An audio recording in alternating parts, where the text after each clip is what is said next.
कोई मजाक नहीं कह रहे। 12 बजे रात को आते हैं शून्य निकाल डालने के लिए और अफसर ने मजाक बना के रख दिया है, जवाब नहीं देंगे। ये सवाल जनता का है। जिस जनता के टैक्स से पैसे से ये सूट पहनते हैं, जिस जनता के टैक्स पहनते से ये बूट पहनते हैं, कोट पहनते हैं, उस जनता का सवाल है और जनता का सवाल का उत्तर नहीं देते है। उनको यहां से जोहार है, लेकिन जिन्होंने जब अपनी जिम्मेदारी का निर्वहन नहीं किया है उन पर कार्रवाई करिए अध्यक्ष महोदय।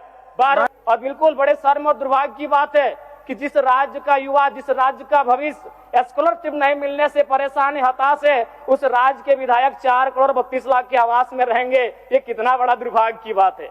आज आंदोलनकारी लगातार अपनी आवाज को बुलंद कर रहे हैं, जिन्होंने अपने लहू से इस राज्य को सींचा, अपने खून से इस राज्य को बनाया, आज जो 3,500 का पेंशन प्राप्त कर रहे हैं। और जिस राज्य के मंत्री 6 करोड़ के आवास में रहेंगे और उस राज्य के आंदोलनकारी सम्मान नहीं पाएंगे जिन्होंने लहू से राज्य बनाया है, यह अभी दुर्भाग्य का विषय। अध्यक्ष महोदय, अगर बालू की बात करें तो वो तो सरेआम है, सब अपनी आंखों से देखते हैं। 1-2 अधिकारी ईमानदार होंगे तो भाई उनको जोहार होगा। बाकी अगर कोई भी बालू ट्रैक्टर, विशेषकर ट्रैक्टर से बालू की ढुलाई होती है तो हमें लगता है एक बालू गाड़ी 3-4 थाना क्षेत्रों से पार होता है और कोई थाना प्रभारी ऐसा नहीं है जिसका मंथली पर महीने का इनकम 3 लाख से 5 लाख रुपए केवल अवैध बालू से हो रहा है।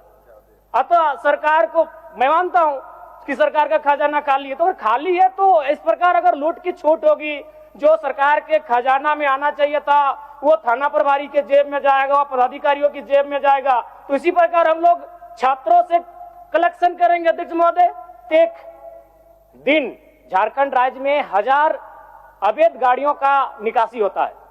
यदि एक कोयले की गाड़ी में 50 टन कोयला मान ले और 1 टन का मूल्य अगर 5,000 रुपए मान लें तो 25 करोड़ रुपए एक दिन का होता है।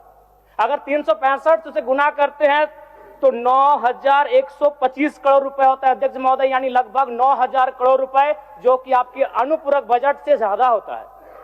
यानी कोयलांचल से इतनी अवैध मात्रा में कोयला का कारोबार हो रहा है, अगर उस पर सरकार नियंत्रण कर ले तो आपका एक अनुपूरक बजट के बराबर वो राशि होती है, वो राजस्व आपको फायदा होगा।